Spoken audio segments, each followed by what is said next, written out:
And I want to address something else, okay? Because this is a very serious incident that happened. And I really don't even know if I should be streaming this right now, but I have built a great following on TikTok with 39,000 followers that I have grown since 2020. And I want to thank each and every single one of y'all. I love you all to absolute death. So let me see if I got this right. 2 teenagers were run over and killed over these past few days by another teenager. Hundreds of community members in Cranford, New Jersey gathered to honor the memory of 2 teen girls hit and killed by a driver. The suspect is in custody tonight, but police are offering a $10,000 cash reward for video of the incident. Fox 8's Arthur Sheehan has the urgent message from authorities.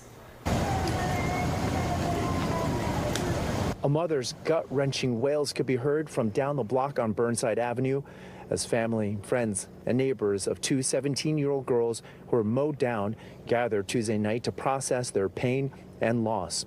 Over 500 people showed up, exchanging long hugs at a growing makeshift memorial, the only comforts available to them.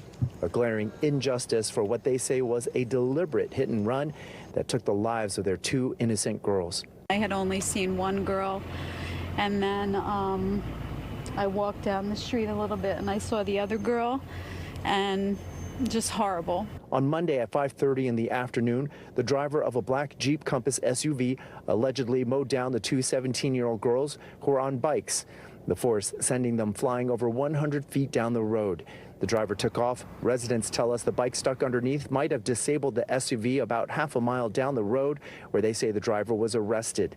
And the one thing some people are fixating on because they have nothing else to do is that the sick fuck who did it was a fan of Charlie Kirk. And for a while, everyone was trying to figure out, how do you even know that? You're just making that up. You're lying. You hate Charlie Kirk and you just want to attach him to this. Free speech warrior this, free speech warrior that. Well, I thought that as well for a while, but because social media is the ultimate drug for some individuals, after running these girls over and killing them, this dumbass got on YouTube and was live streaming MLB The Show, talking about these girls as if he knew them and he was sad to find out that they passed away. RIP, condolences. It's really weird once you know this is the guy who ran them over and killed them. In a neighboring town,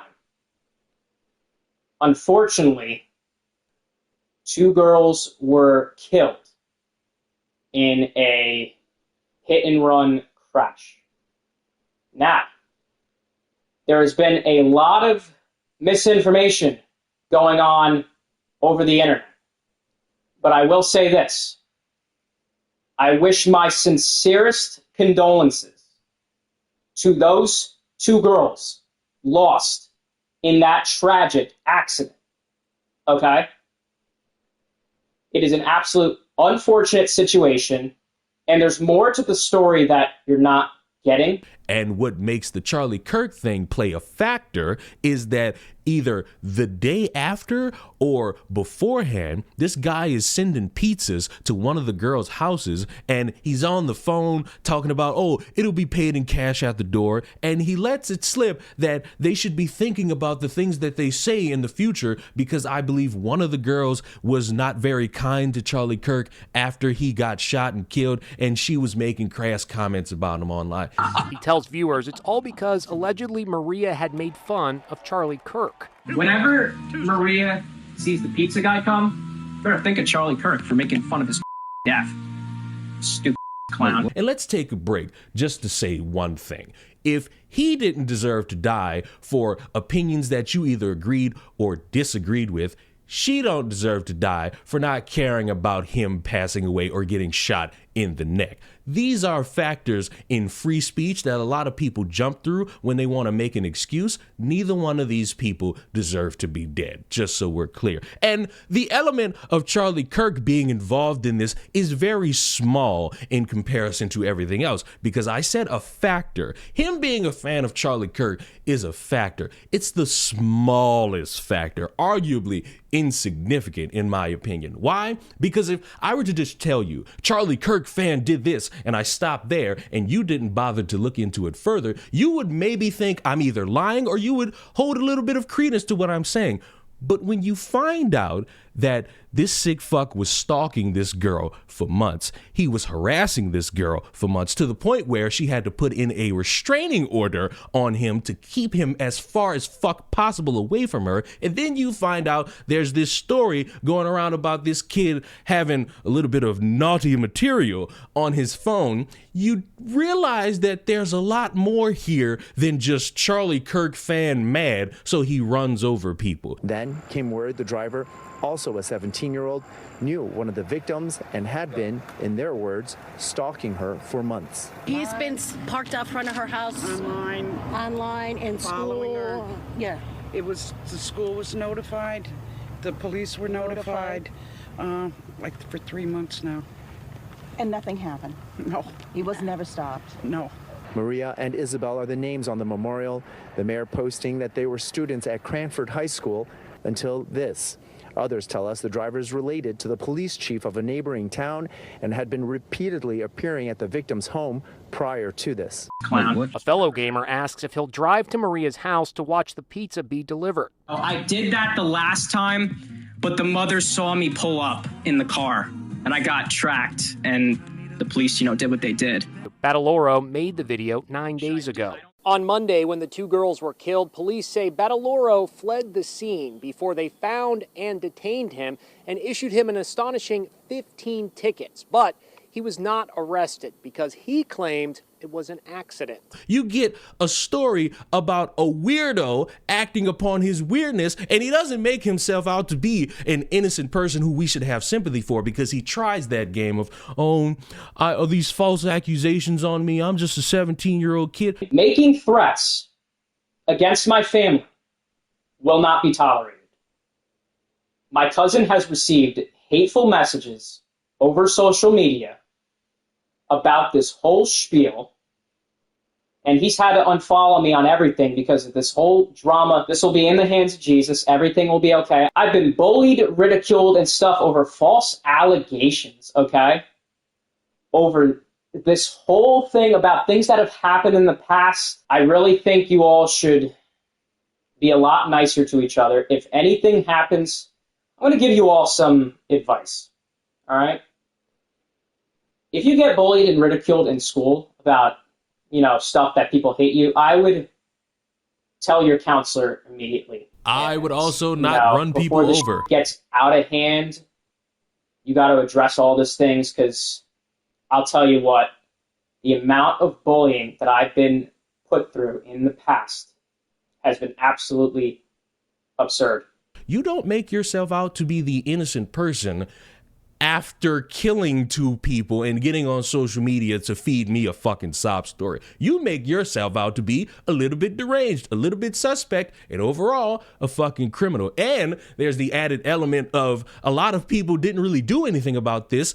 And the speculation for that is because he's a relative to a cop in the area who has since distanced himself away from this, because if you were anybody with a functioning brain, your family member is in jail now for running over two people, you would think the best option is to say, hey, even though I'm a cop, I do not condone any of this shit. This dumb fuck has a lot of charges on his back because of this, and he wants you to know that there's a lot of misinformation out there. He's been lied about, and the truth will come out, and you will see that he is nothing more than a victim who had to act upon his victim complex. And I'm here to say, if it does, so what? You've killed two people, so it will negate anything you're trying to paint for yourself as an innocent party. Why? Need I say it again? You ran over two people and killed them. You can talk about mental health all you want and how you've been bullied. All of that, to me, gets negated when you decide, you know what I'm going to do? I'm going to openly harass people. I'm going to openly stalk them. I'm openly going to be in a position to where I'm going to have a restraining order put on me. And oh, by the way, in case anyone wasn't aware, if I haven't said it or if you haven't been clued in, he ran over 2 people and killed them. And the only comforting thing is that because this has gone viral, people have donated money and funeral expenses are being paid for by the generosity of people who recognize that a family or 2 families have lost 2 people in their lives that are important to them. And I believe that is a positive way to look at this. In the midst of stupid people committing acts of violence and tragedy, at least there's comfort in knowing that people will want to make sure that grieving families are okay. And for that piece of shit, I hope you rot in hell, because no matter what was going on in your life to where you were the one that was being bullied by a bunch of people, the sympathy anyone could have for you is gone, because in case you didn't get clued in yet, you've killed 2 people, and no amount of you getting on YouTube and streaming is going to save your ass, and may you rest in hell for all eternity. I think Maria's hungry. I think we're gonna send her a pizza. Sure. So, y'all know I have a vengeance against this girl for accusing me of sending foreign shit. I'm gonna call a pizza to her house, and here's how I'm gonna do it. So I told you all that I bought the brand new iPhone 17 Pro Max the other day, and I'm gonna be using this as my main phone now. Better camera and shit to do vlogs on. But in the process, I still have my iPhone 16 Pro Max. And here's what I'm going to be doing. I'm going to be converting this as a burner phone. So what I'm going to do is I'm going to call Domino's. And I'm going to have a pizza sent to her house. And I'm going to tell the guy the driver will be paid cash at the door. Yes, cash at the door. So, Fula, or my dad wants to call you Falula, don't fool me, stupid fucking name. You should not have accused me of sending porn. And you should not have dragged me into creating a police report. So, Fula, you made a bad decision making a bad name of myself. You made a bad decision having this girl return to that school without me being there. I think you're hungry. We're gonna send you a pizza. But to end this, I'm going to bring it back to what I said earlier. When things go viral and you see people only having one thing that they repeat over and over and over again, do your best to look into it just a little bit, because you'll either get that exact thing 100% as it is and it would just be that, or you'll find out more. Because in the midst of hearing that a Charlie Kirk fan did this and Charlie Kirk inspired motherfuckers to do this, you would think, if you didn't want to look into it, that, oh my God, this Charlie Kirk was very hateful and evil and all that. And he probably is to some people. But when I sit here and find out that this dude was just a habitual fucking weirdo, yeah, the Charlie Kirk thing on the list of reasons, that's at the bottom. Him stalking somebody for months, that's right up there at the top. But, you know, subscribe to the channel. Let me know what you think down below, and I'll see y'all in the next one. Mwah. Goodbye.